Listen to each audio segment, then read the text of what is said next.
આદમી પાર્ટીમાંથી રાજીનામું આપ્યા બાદ રાજુ કરપડાનું નિવેદન, આપના નેતાઓ પર આકરા પ્રહાર કર્યા। જેલમાં ગયો ત્યારે નેતાઓના કડવા અનુભવ થયા। 2-3 નેતાઓએ ફસાવવાનો પ્રયાસ કર્યો।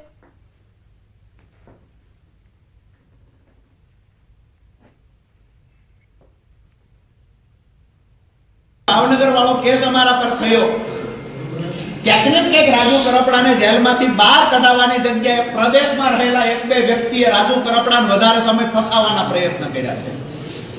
મને ફસાવે એનાથી મને કોઈ દુઃખ નહોતું, અફસોસ નહોતો। કદાચ હું એમનો હરીફ બનીશ ભવિષ્યમાં, આવું સમજીને ફસાવવાના પ્રયત્ન થયા। ગઈકાલથી ક્યાંક ને ક્યાંક મારા માટે નેગેટિવ ચલાવવાના પ્રયત્ન થાય છે। હું આજ પણ કહું છું કે હું મૂંગો બેઠો છું એટલું સારું છે। જો મારી જીભ ખુલશે, મારું મોઢું ખુલશે તો લોકોને જવાબ દેવાના લાયક તમે લોકો નહીં રહો। કારણ કે જે પણ મેં જેલમાં અનુભવ્યું એની સાથે સાથે જે પણ પાછળથી જે ગેમ થઈ છે એ ખરેખર ક્યારેય સ્વીકારી ન શકાય। પાર્ટીના પોતાના પરિવારના લોકોને જ્યારે કાયદાકીય રીતે માહિતીની જરૂર હતી, કાયદાકીય સલાહની જરૂર હતી, ત્યારે મૌન થઈને બેઠા છે। ક્યાંક ને ક્યાંક વધારે સમય અંદર રહ્યા હોય તો મને એવું દેખાય છે કે પાર્ટીના અમુક પ્રદેશમાં રહેલા લોકોની નિષ્ક્રિયતાના કારણે અંદર વધારે સમય રહેવું પડ્યું છે। જે મદદ કરવાની હતી ત્યાં મદદ કરવાની જગ્યાએ ક્યાંક ને ક્યાંક નુકસાન કર્યું છે। આરોપ પર પ્રવીણ રામનું નિવેદન, વગર વકીલે કોઈને જામીન મળે ખરા? પ્રવીણ રામ દ્વારા આ પ્રકારનું નિવેદન આપવામાં આવ્યું છે કે તમામ આક્ષેપોને તેમણે પાયા વિહોણા ગણાવ્યા। પાર્ટી મદદે ન આવી તે વાતને ખોટી ગણાવી।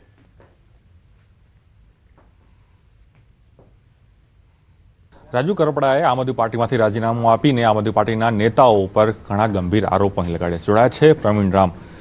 પ્રવીણભાઈ, રાજુ કરપડા તમારા જૂના સાથીદાર, હવે તેઓ આપણી પાર્ટીમાં નથી રહ્યા, પરંતુ સાથે પાર્ટી ઉપર પણ પ્રશ્નો ઉભા કરી રહ્યા છે। ગોપાલ ઇટાલિયાના કારણે કદાચ પાર્ટી ઉપર નથી આવી રહી અને એ જ પોતે સર્વોચ્ચ માનતા હોય તે પ્રકારની ઘટના છે। તેઓ સીધો આરોપ રાજુ કરપડા આમ આદમી પાર્ટી ઉપર લગાડી રહ્યા છે।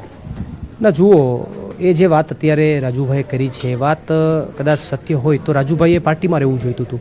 પાર્ટીમાં રહ્યા હોત તો પાર્ટી એમને પ્રમોટ કરવા માગતી હતી, લોકોની વચ્ચે લઈ જવા માગતી હતી। તો રાજુભાઈએ સાથે રહીને પાર્ટીને મોટી કરવાની જરૂર હતી। રાજુભાઈએ પાર્ટીમાંથી જતો રહે અને પાર્ટીને તોડીને હવે પાર્ટી તૂટી રહી છે, પાર્ટી મજબૂત નહીં થાય, એ સંદેશનો કોઈ મતલબ નથી।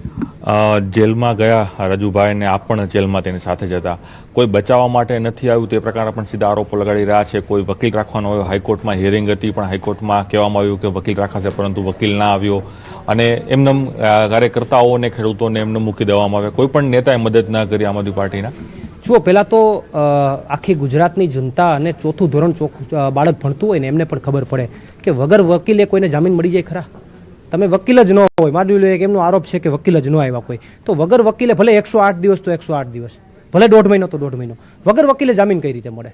જો વકીલ જ ના આવ્યા હોય તો વગર વકીલે હું જજ એમને આપણને રજા આપી દે, કાંઈ વાંધો નહીં, તમે વકીલ નથી રાખ્યો તો હવે તમે છૂટા, તો આક્ષેપ જ પાયા વિહોણો છે। પાર્ટી ક્યારે પણ મદદ નથી કરી રહી એ પ્રકારના પણ સીધા તેઓ આરોપ લગાડે છે। પાર્ટીના નેતાઓ ઉપર લગાડી રહ્યા છે કે કોઈ પણ પ્રકારની મદદ ન કરી, આટલું આંદોલન કર્યું, આટલા કામો કર્યા, આટલા કાર્યક્રમો આપ્યા, તેમ છતાં પણ પાર્ટી ક્યાંય મદદે ના આવી। પાર્ટી મદદે ન આવી હોય તો રાજુ કરપડા સાથે અત્યારે પ્રવીણ રામ પણ ઊભા હોત, રાજુ કરપડા સાથે બીજા 65 લોકો જે જેલમાં ગયા એ પણ ઊભા હોત, પણ રાજુભાઈ એક જ બહાર નીકળ્યા છે અને માત્ર એને એકને જ પાર્ટી મદદ ન કરી હોય ને અમને બધાને કરી હોય એવું ન બની શકે।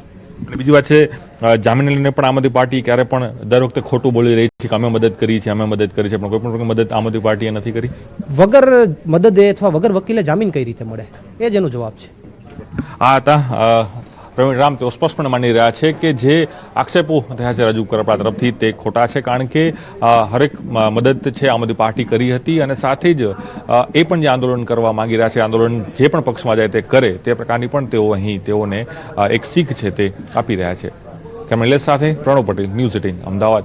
રાજુભાઈએ કાલે જે પોસ્ટ મૂકી એમાં પ્રદેશ નેતૃત્વએ મને પ્રેમ આપ્યો એ બદલ હું એનો આભાર માનું છું।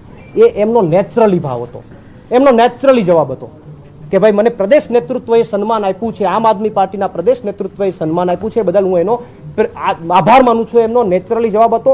હવે જે કંઈ પણ બોલાઈ રહ્યું છે એ ક્યાંક બીજી જગ્યાએથી આવી રહ્યું છે અને ટૂંક સમયમાં ખબર પડશે ક્યાંથી આવી રહ્યું છે। કોર્ટમાં આપણે સારી રીતે બધા આગળ વધીશું અને કોઈ તકલીફ નહીં પડે।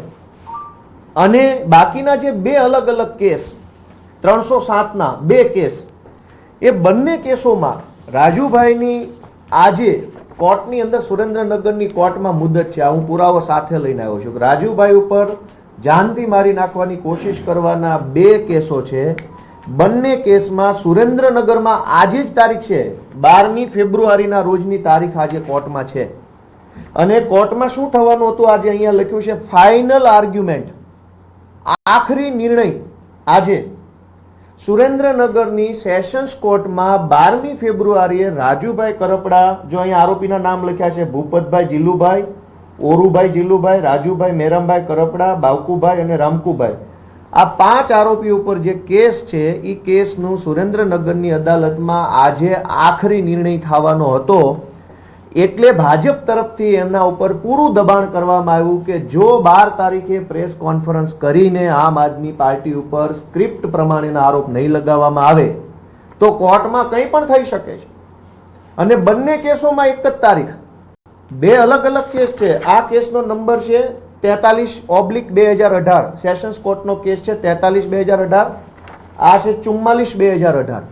બંને કેસમાં આજે ફાઇનલ હિયરિંગ છે. અને જો રાજુભાઈ આજે આ પ્રેસ કોન્ફરન્સ કરીને ભાજપે આપેલી સ્ક્રિપ્ટ પ્રમાણે આરોપ ન લગાવતા તો કદાચ આજે એમને કોર્ટની અંદર કોઈ મોટી સજા પડવાની સંભાવના હતી.